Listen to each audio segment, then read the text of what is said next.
Have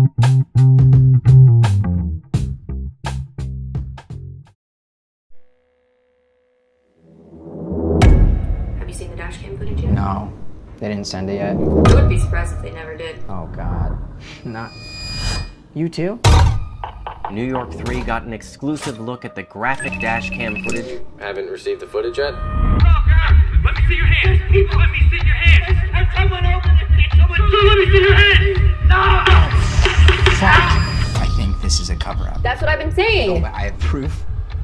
I don't know how, but someone accidentally sent me classified documents. Hello? You may have just inadvertently received some highly classified information in your inbox. Seen that email? No. It will cause all sorts of problems. Problems for you. Gotta get the fuck out! Where'd you dump the document? Blatant self-promotion. It existed in the room already. I figured I might as well just turn the camera. I didn't know if this is audio only or if there's video aspect to this, but It's video only. There's no audio. oh, all right, perfect. I've been practicing. So I'm trying a new thing, and I'm hoping it catches on one day. It hasn't so far. Imagine if I didn't have the poster then. Right, that's true. As Larry Fessenden can attest, you don't need audio on this podcast because it just gets in the way. Yeah. Hello, Larry. How are you? Good.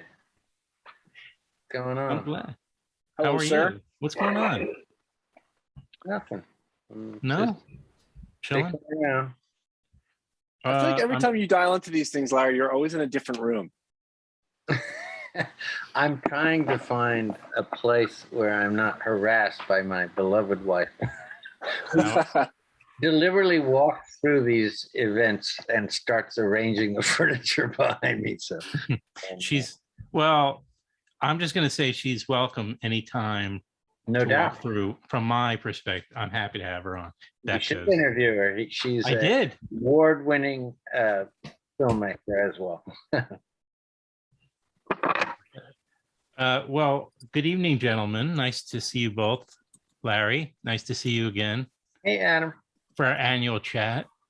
Oh, semi-annual almost, right? Almost. I'm all for as frequently as you're willing to do it, of course.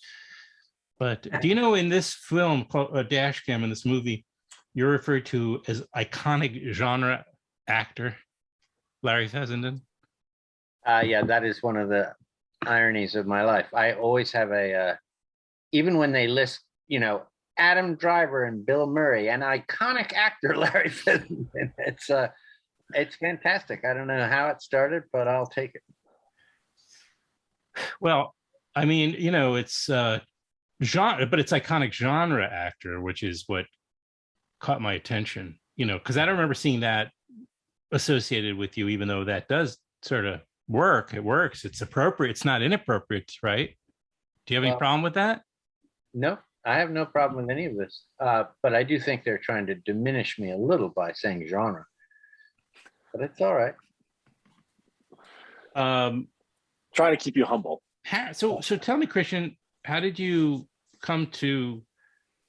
I mean, maybe you're all filmmakers that are making horror films or psychological horrors or what have you are contractually obligated to include Larry in the cast. I'm not sure, but let's just say you just lucked out.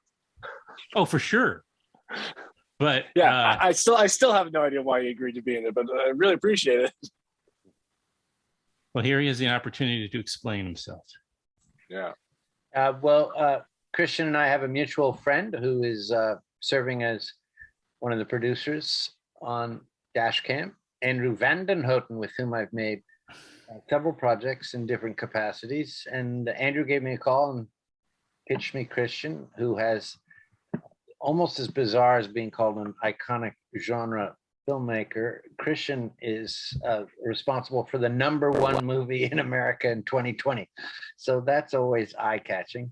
Anyway, Andrew said, did I want to show up and do this movie? And it was in the height of COVID.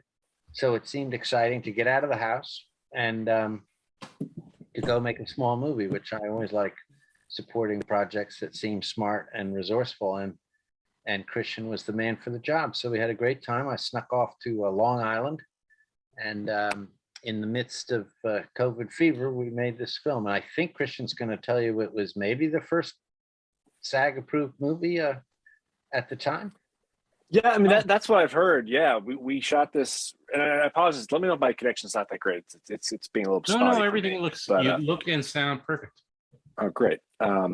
Yeah. So what I was told when we were first developing the film, we were reaching out for permits, and we were and reaching out to SAG. It was at a point in the pandemic when the rules really hadn't been written yet. There were still a lot of conversations happening with studios trying to figure out, well, what sort of guidelines would be in place? How are we doing testing? And so when we were putting the film together, we were confused about what we were going to do, but also so were the unions and like the mayor's office in New York City. They were equally confused about how this was going to work. And so, I was told that our film was the very first in the pandemic to get cleared by the mayor's office for a filming permit. And it really just goes to show how crazy that moment was. And I remember the night that we were working with Larry, we were all in masks, and the nature of that shoot, we actually didn't have to be very close to each other because we were in a follow vehicle, and a lot of those rules became the norm. But at that point, it's just what felt safe to us. But it really was kind of the wild west when we were putting this together. Well, because in a way, the fact that this is just occurring to me, I hadn't thought about this before, but that because at the beginning months, especially in New York City, I mean, the early months of COVID, we were all being told such just drastic information, and I don't know if it was the strategy for the city to keep us from getting sick. Well, obviously that was it, but also so we wouldn't be hospitalized, because they were obviously very concerned with hospitals getting inundated and overwhelmed. So that we were all kind of, I was like getting information, don't leave unless you absolutely have to leave your home, unless of course you have to make a genre movie. That's the one exception, apparently. But, yeah. but I'm wondering if this didn't give us a sense of such cautiousness, and that maybe, going into the film at that particular time, you use your common sense.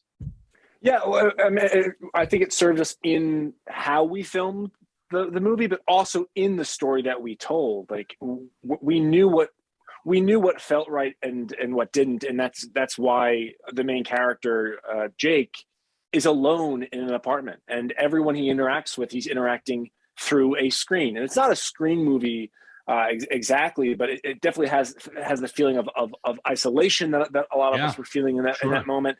And how do we then use what being alone in an apartment means? How do we use that to create something suspenseful? How do we really create a sense of paranoia when all we have is one person in one room with one camera? And so it was a challenge both to make it, but I think that challenge also allowed us to take some creative freedoms as we were putting it together. Well, watching it, I don't think until your main character, you said Jake, who's played by Eric Tabak, is that his name? Eric Tabak. Yeah. Tabak. I'm sorry. It didn't occur to me, this was done because of COVID. Anything in terms of just the structure of the film at all. In fact, I would say because of the nature of the dash cam and the cops and the shooting on the side, if anything, this kind of made me think about Black Lives Matter. In this case, iconic genre filmmaker or actor lives matter, because Larry is the one in the car in this case, but that gets pulled over by the cops, right? Which is in the dash cam footage that the title refers to. That's a little synopsis. Yeah, I mean, I would also say that I wouldn't describe this film as a pandemic film, but it is definitely pandemic adjacent. That it really calls to mind the collective feelings that we all had during the pandemic. Again, like the sense of isolation, confusion, virtual gatherings with friends. But a big part of that, especially in the moment when we were making the film, was this really disturbing video evidence we were seeing of police brutality. I didn't think Black Lives Matter was a story that I could touch. So that wasn't something that was a goal of mine making this film. But I did think that we could talk about that the moment that we were all feeling, where we were questioning what we were being told. Do we believe this? And also questioning the sources in which we're receiving that information. That was very much on everyone's minds when we were putting the film together. And so that was our goal in making it.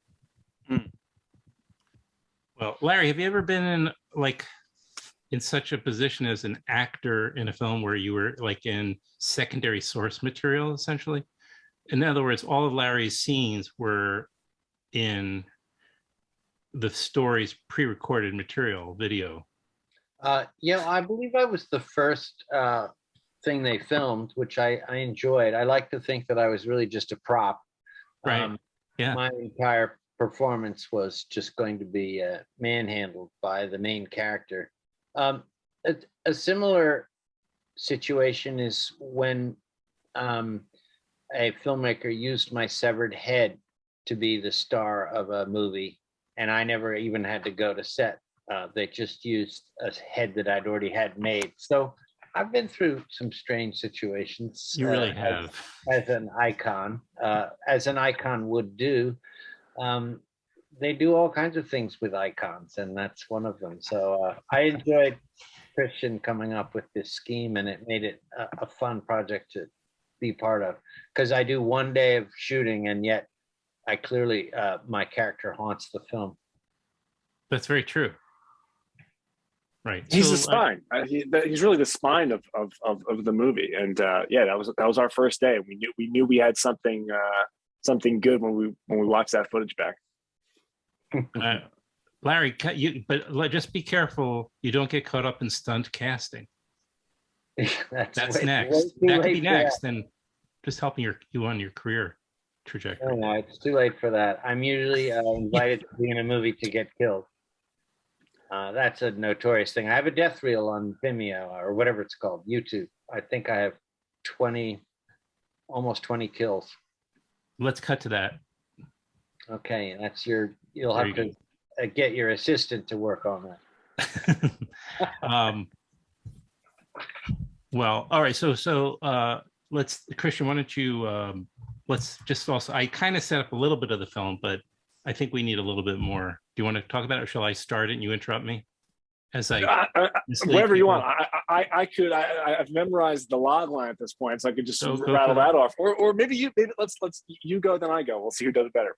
Okay. So, all right. Very good. I was a young tech kind of, or editor who's working from home and who has great ambitions of his journalistic ambitions of his own. He's worked for some jerks, and his job is kind of mindless in a way for him. He's frustrated. He's constantly, at the beck and call of these guys who he works for, who, constantly throw stuff that he needs to assemble for them, right, editing wise, for their news segments. Broadcast news, and he ends up getting contacted under strange circumstances about some Dashcam footage, which leads us to believe that there's some sort of conspiracy. That's not quite an elevator length, might be a little longer, but I guess it depends on the age of the elevator. There's some elevators in New York City that would fit on. Yeah, right. The stalled elevator pitch. I would go. Modify. Yeah, away. I would say Dashcam is a psychological thriller. That's what it is. That follows Jake, who is an editor at a local news station, but he dreams of becoming a reporter, and he's working on what he believes is going to be a run-of-the-mill story about a police officer that was shot in the line of duty during what should have been a routine traffic stop. He is then mistakenly sent footage that he is not supposed to see that paints a very different story. Right. And so then he uses his skills as a video editor to investigate and analyze that footage. And he's deciding, he's trying to figure out, does he have a breaking news story that maybe he can break in the morning news? Right. It's his right. It's a motivating thing because, of course, being kind of discovered overnight is appealing. I mean, not that he's not willing to work hard, probably, given the nature of his character, but this is an opportunity to make it big overnight, practically, and he does. Yeah, and he's oddly sorry in his own way, he does. But I don't want to give away spoilers. But yeah, I would just add that he's a character that is a very qualified video editor, but he's not as qualified as a reporter. But he's a really good detective. And those two relationships, they kind of come to a head, and he has to figure out, does he have a story that is worth breaking, or is he maybe seeing things that aren't really there? Right.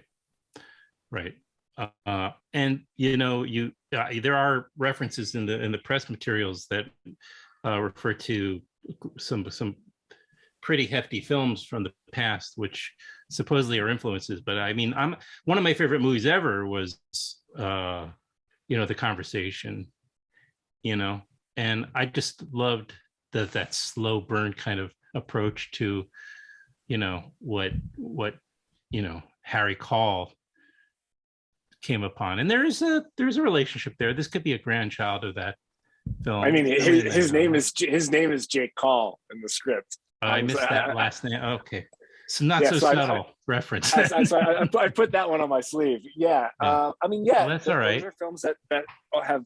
I've always loved those films. I think that when I think of the best thrillers, I don't think of things that came out in the last 20 years, though there's a lot of good ones. Yeah. I think of those like classic gritty 1970s political thrillers that were being made by filmmakers in a time when they were kind of fed up, and they were tired. I feel like they were tired of their elected leaders, and I felt like we were in a similar moment when we were working on this film, and so it was definitely me paying tribute to them while at the same time trying to tell an original story. Well, Dashcam is going to be on October 19th. Is streaming? Is that the deal? It's going to be released on streaming platforms. Yeah, on streaming on the 19th. It's a good. I think it's a very entertaining movie, and again, it's if nothing else, it's a contribution to Larry Fessenden's death reel, sizzle reel. So but I'm going to recommend. Yeah. It's a fun film. I mean, it's 88 minutes. It's disturbing. Minutes. It's a little disturbing because it really is, because here's a guy who's he's obviously just trying to do something good and gets caught up in something. It's hard to watch that part of it, but that's it's a good thing. I'm very sensitive. You mean my character? I'm trying to be a good politician, a good attorney general. Yeah. And you had quite the poofed up coif there, or the. Well, no expense was spared on the makeup and hair, let alone the costuming. Christian was sure everything was. I had a green room in the middle of the parking lot where we filmed. Oh, okay. Right off the Long Island Railroad. I mean, Long Island Expressway. It literally was. It literally was. We were about less than 100 yards from the Long Island Expressway. I love shooting there. It's a great spot to shoot. It's a great expressway. Shoot on. Iconic. It's iconic, like the performers involved.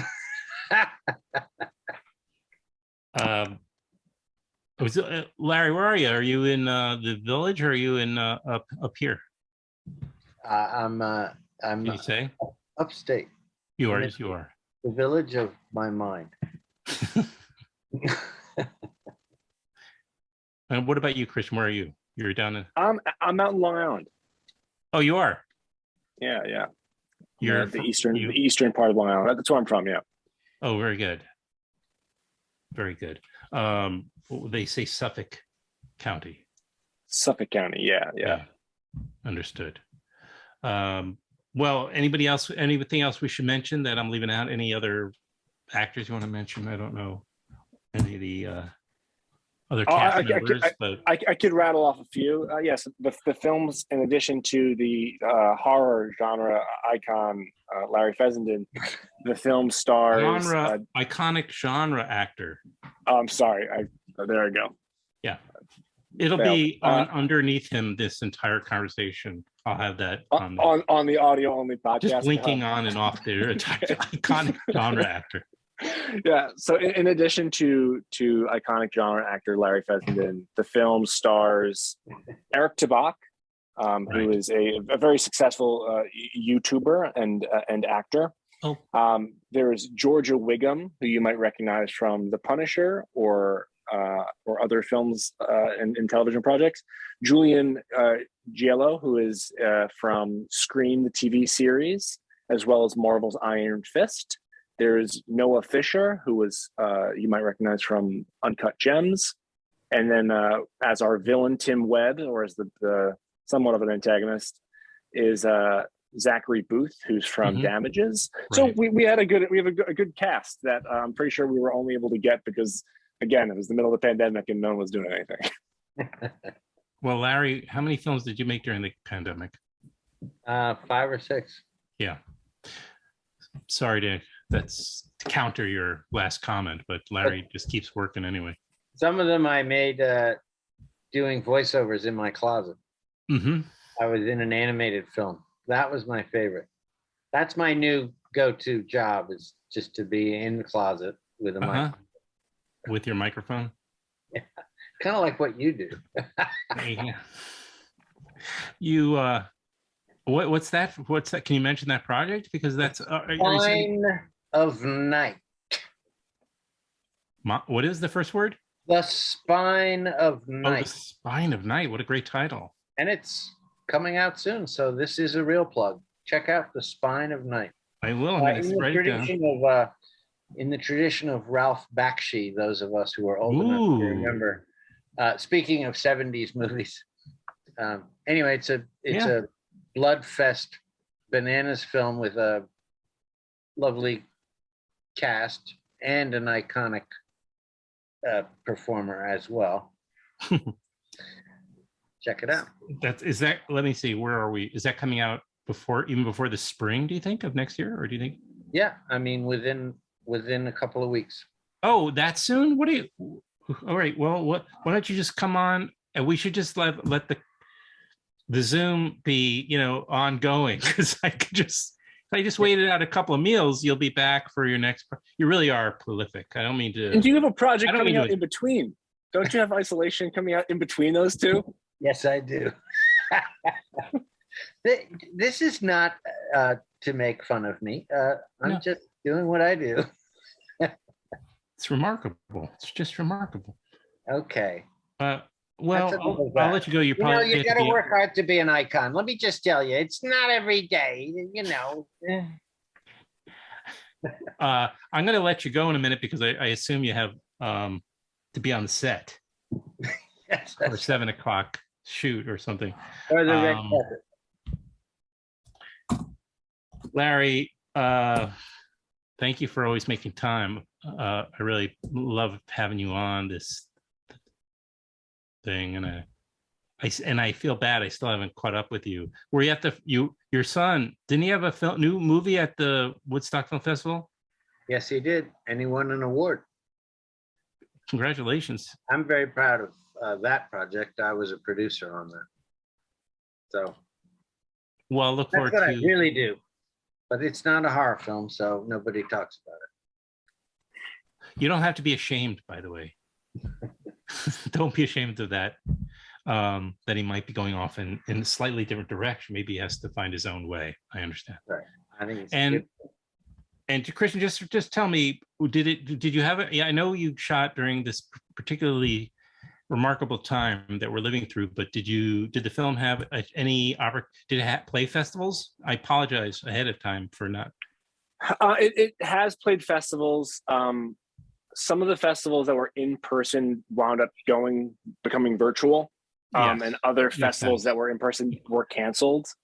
So I believe the only one that happened in person is currently going on in Germany, the Fantasy Film Fest. Oh, wow. So if you're in Germany, Yeah, check it out. I have a large. No, I don't. But Larry does. He has a large following in Germany, and they'll watch this. So maybe you'll sell a few tickets. Meeten Sie German audience. Und but you had other, but still, the virtual festivals still matter. They still count. Yeah, it's been a great experience. Any of the genre festivals? Yeah, it's a few of them. We had our world premiere at Popcorn Frights in Miami, which was really exciting. But yeah, what's funny is earlier in the pandemic, I had a short film that became the #1 movie in the U.S. box office because we bought out a theater when all the theaters were closed. So that's how you do that. But so I've had 2 films come out in the pandemic, but never actually be able to see them with anybody. So maybe the next one. Or if it's working, maybe don't break. If it ain't broke. Yeah, you're right. Yeah. Thank you both, guys. Thank you guys, and I hope that I hope a lot of people see Dashcam, and I hope that you'll both consider coming back on after this. I mean, coming back. So that you'll have, of course, consider such a thing. Thank you.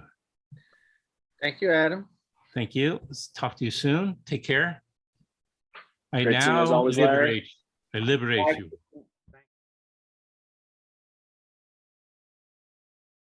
Exploited a loophole to get my zero-budget horror film to become the #1 movie in the US box office. This is that story. If you're thinking, he kind of looks familiar, you're right. My name is Christian Nilsson, and I used to work at Buzzfeed. When I left Buzzfeed in 2019, I decided to focus on a feature film I'd written and planned on directing this past September. But then COVID happened. Movie theaters across the country were shuttered, our investors pulled out, and seemingly overnight, a project I'd worked on for about 5 years just fell apart. I was devastated. Enter this fool. You remember him? Eric Tabak was the creator of some really highbrow Buzzfeed content. Like me, Eric left Buzzfeed a few months prior to the pandemic. He went to go star in his own YouTube series. But also like me, the investors pulled out as soon as COVID hit. I really felt for him. Here we are following our passions, and for reasons completely out of our control, our dream opportunities seem to vanish. On Thursday, May 7th, Eric gave me a call out of the blue. He pointed out movies were only making $10,000 to $20,000 a day at drive-ins and asked, with movie theaters closed and nothing new being released, did I think we could make one of his YouTube videos go to #1 in the box office? Suddenly, I had an idea. I told him about four-walling, a distribution method where a filmmaker rents out a theater for a flat fee and then keeps all the ticket sales. I said that if we were able to find a closed theater and rent their space for near nothing, we could literally purchase every ticket ourselves, and the money would essentially flow right back into our own pockets. Theoretically, we wouldn't have to spend $1. He was in. Now, we could have filmed anything, and it could have become the #1 movie in America. But I thought, why not make it something good? Maybe this could lead to something else in the future. That Saturday, in about 12 hours, I knocked out the script for Unsubscribe, a short horror film about 5 YouTubers who join a Zoom call for their friend's birthday, only to learn they're being hunted by an internet troll. Despite writing it in only one sitting, I was told it was pretty scary. The next day, Eric called a group of his friends, including former BuzzFeeders Michelle Carre, Zach Kornfeld from the Try Guys, and somehow Charlie Tahan, who you might recognize from Ozark and I Am Legend. They were all down. And why not? They were all stuck at home bored. And why pass up the opportunity to be in the #1 movie in America? On Monday, May 11th, just a few days after Eric first called, we started shooting. We shot pretty much all of Unsubscribed virtually over Zoom in just 4 days. If you can give me a full-on scream of... Like, full-on scream? Yeah. Total budget, $0. I started editing, and Eric worked to find us a theater. And that's when we hit our first major problem. Cinemas were closed. Every cinema Eric called went straight to voicemail, and the few drive-ins that were open didn't care to screen our short film. So I called the West Hampton Beach Performing Arts Center, a small venue near my hometown that I used to work at when I was in high school. Despite being closed, they agreed to open their doors for 1 day only. The rental fee? Literally $1, because they were closed. So on Wednesday, June 10th, in front of a sold-out audience consisting solely of Eric and I, we premiered Unsubscribe. We'd screened the film 5 times, buying out every seat for each showing, knowing the money would funnel right back to us. We spent $25,488 and raked in $25,488, minus tax. I reported the box office numbers that night to Box Office Mojo and The Numbers, and we waited. Eric and I nearly had a panic attack. What if another movie made more than us? What if they didn't accept our submission? What if we just wasted all of our time? The following day, we went online and saw Unsubscribe was the #1 movie in America. And overnight, our lives didn't change. At least, not at first. It wasn't until about a week later, when a local news site picked up a Facebook post that I'd written, that people started to notice in a big way. We woke up to find out we were trending on Twitter. We were in the Washington Post, New York Magazine, NBC, the BBC, NPR, the Irish Times, Australian Radio, the AV Club. Most people thought the stunt was brilliant. But we did have our critics. There were some people on film Twitter that said that we ruined the sanctity of the box office, as if that's really a thing. But you know what? It worked. Not only did Eric and I etch our names in the annals of box office history, but we also got the film industry's attention. A group of producers watched our film on Vimeo On Demand and approached us to make a feature film. And we did. Eric and I just wrapped production on a psychological thriller called Dashcam, which is going to be released next year. And perhaps even crazier, the other month, Eric and I screened Unsubscribe for 7 consecutive days in Chicago's Music Box Theater, qualifying us for the Oscars. I mean, hey, if barely any short films screen in the US in 2020, our chances of getting an Oscar nomination only increase, right? So maybe what started as 2 guys losing their dream opportunities might just turn into an Oscar. Now that'd be a story.